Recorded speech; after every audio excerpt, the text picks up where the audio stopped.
Kita tengok soalan nombor 2. Jika titik A berada pada paksi X. Okey, boleh bayangkan ya. Okey, paksi X. Katakan ya. Kita ini sebenarnya nanti lama-lama kita tak payah lukis dah kita boleh bayangkan. Okey. Cakap satu titik A berada pada paksi X. Pada paksi X maksudnya di atas paksi X lah. Dan 4 unit ke kiri, bermaksudnya 4 unit ke kiri dia pada paksi Y. Ini paksi Y, dia 4 unit ke kiri itu kita boleh bayangkan kalau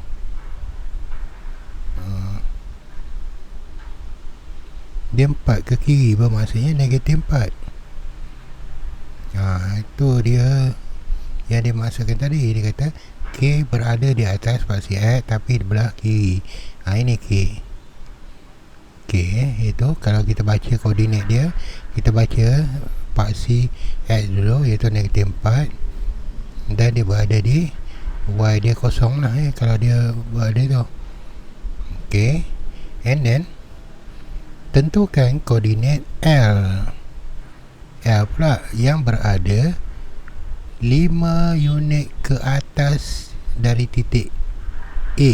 Titik K tadi dia 5 ke atas. Maksudnya kalau kita tengok kalau kita bayangkan dia ada 5 dekat atas. 5 unit ke atas. Bermaksud dia sampailah cecah kepada Y dia dah cecah kepada nombor 5. Tentukan koordinat L tadi L dia berada ni. Jadi kita dah dapat dah iaitu koordinat dia adalah negatif 4, 5. So kalau kita bayangkan K tadi, kalau kita tak payah pakai rajah, K tadi berada di atas paksi bila atas paksi X bermaksud Y dia kosong. Ingat tu, bila Y kosong dia berada 5, dia berada 4 ke kiri. Maksudnya X tu yang bergerak lah. Dia menjauhi daripada Y, tapi bermaksud X dia yang bergerak, dia ke kiri. X tu yang berubah. And then satu titik satu titik L pula dia berada di atas. Di atas bermaksudnya Y yang bergerak di atas, maksudnya campungan 5 kat sini. Ini paksi Y tu yang bergerak. Atas bawah Y bila atas bawah Y yang berubah. Jadi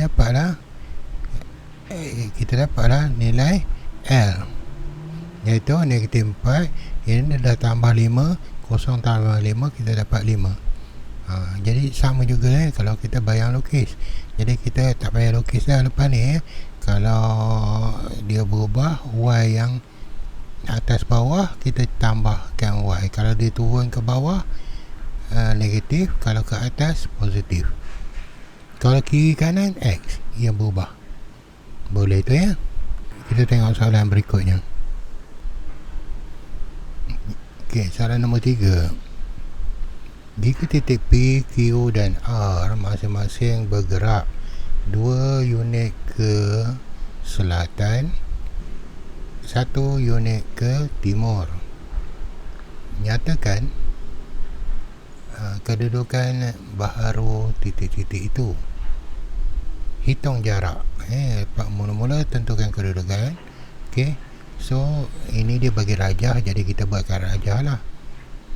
P, Q, R dia 2 unit ke selatan, 1 unit ke timur. Jadi tengok P dulu.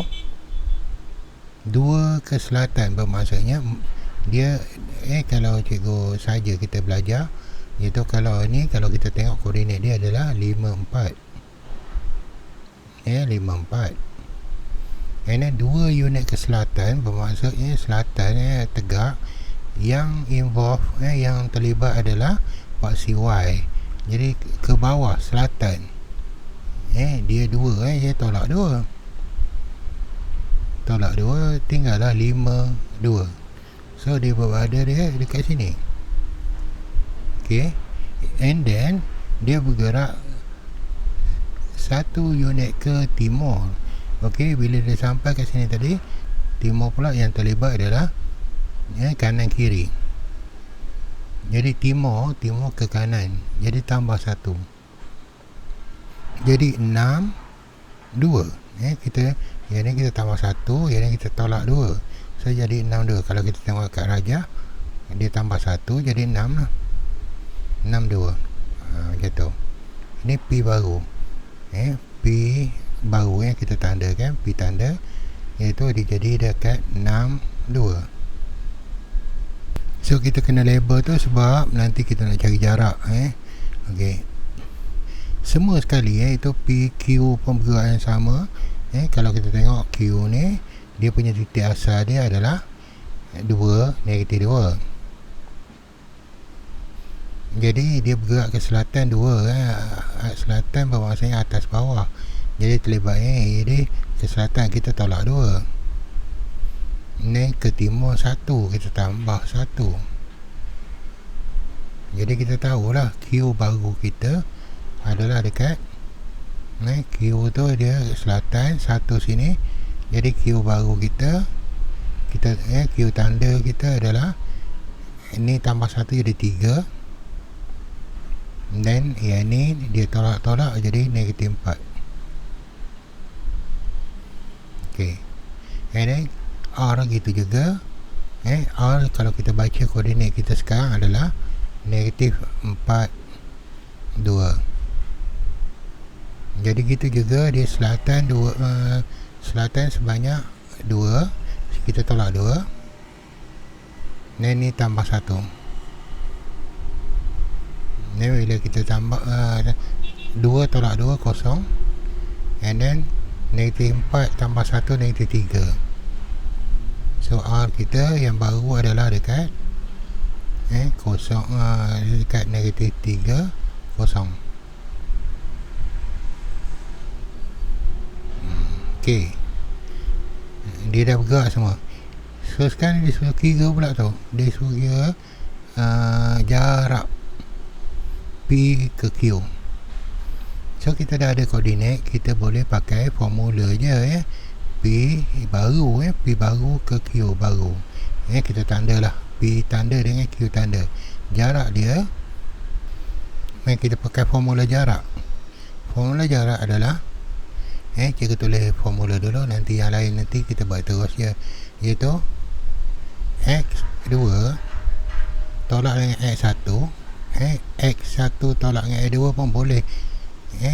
Itu tapi Y pun kena sama lah. Kalau kita buat Y2 tolak dengan Y1 juga. Ini ada kuasa 2. Ada kuasa 2. Dia Pythagoras sebenarnya. Tapi kalau kita buat X1 tolak Y2, X2, Y di sini pun kita kena sama lah, Y1 tolak Y2 juga.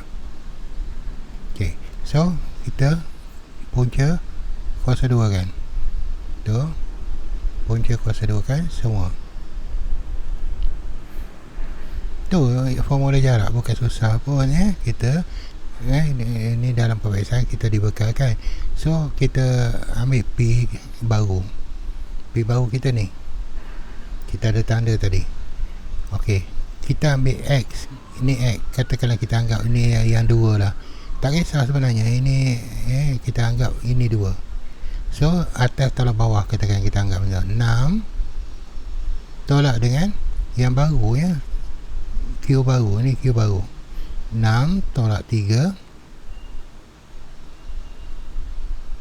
Kita follow dulu, kita isi data dulu.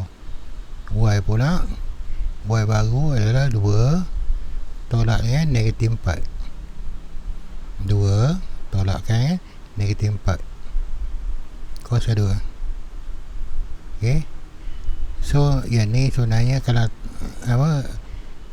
nak letak bracket pun boleh, tak payah letak bracket pun boleh, lama-lama kita dah faham dah Okay, so kita punca kuasa 2 masih ada. Lepas kita selesai satu. Selesai dalam bracket dulu. 6 tolak 3 ada kuasa 2. So kita selesaikan bracket. Yang ni pun kita 2 tolak dengan tolak 4 dapat 6. And then kita letak kuasa 2. Yang ni kita belum selesaikan lagi. Kita masih ada lagi. Jangan terlupa buat satu. Yang ni pula 3 kuasa 2 9. 6 kuasa 2 36. Ada ini punca kuasa. Kita campurkan dulu. Jadilah 45. Last sekali kita boleh tekan kalkulator kita. Kuasa punca kuasa 2 bagi 45. Punca kuasa 2 45. Sama juga kita akan dapat 6.71 70871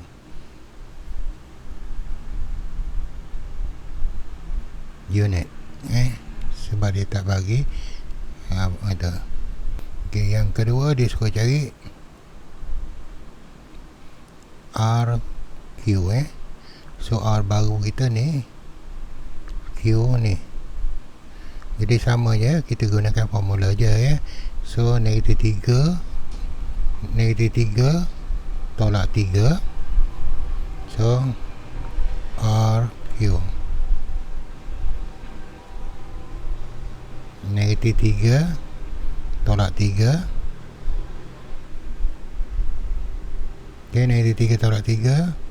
And kita kuasa 2 campurkan dengan, tengok tu, kosong tolak dengan negatif 4. Kosong tolakkan dengan negatif 4. Kuasa 2. And then punca kuasa 2.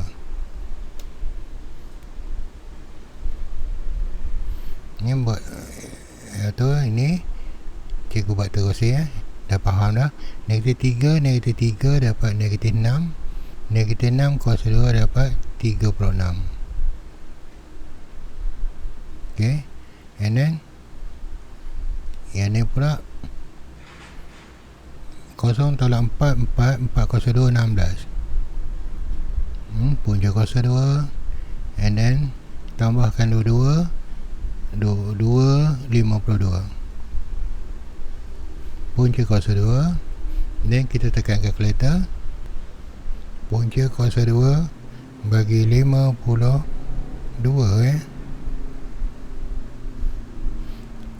So kita akan dapat 7.21.